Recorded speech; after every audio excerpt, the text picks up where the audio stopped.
Here's something uncomfortable most people avoid thinking about.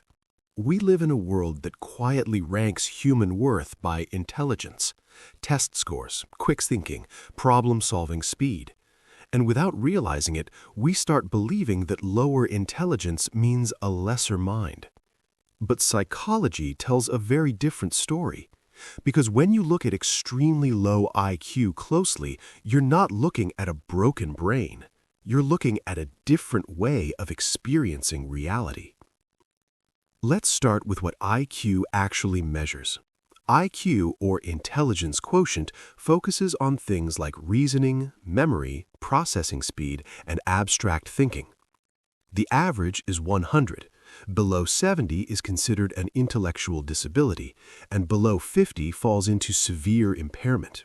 But here's where it gets interesting.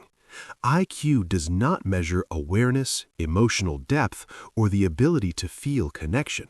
And that distinction changes everything.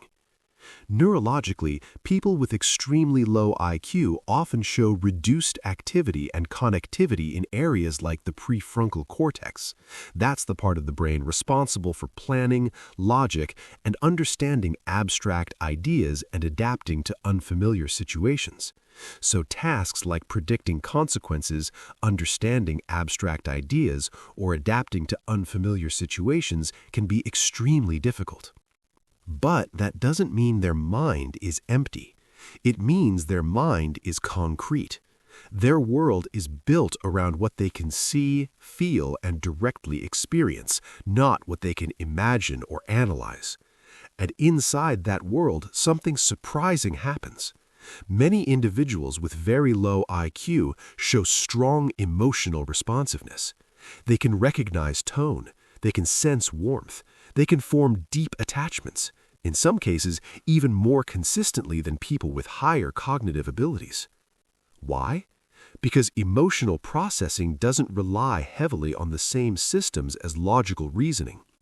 It's rooted deeper in the brain, in areas like the limbic system, which often remain fully active. So while abstract intelligence may be limited, emotional experience can still be rich, stable, and real.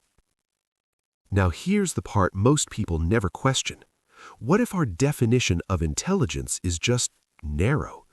Psychologist Howard Gardner proposed that intelligence isn't one thing, it's multiple: emotional, social, physical, musical, spatial. But society rewards only a few of these, the ones that fit school systems, jobs, productivity. Which means people with extremely low IQ aren't necessarily less human, they're just less compatible with the system we built.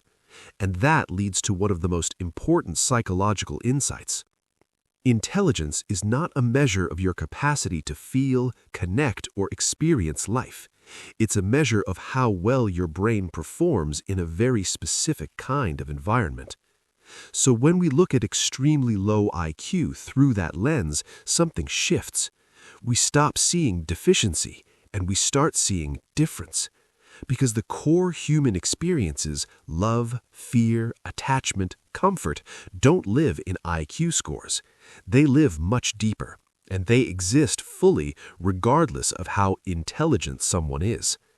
And maybe that realization says less about them and more about how limited our definition of intelligence has always been. If you found this video useful, subscribe for more psychology-related concepts which will help you understand human behavior better.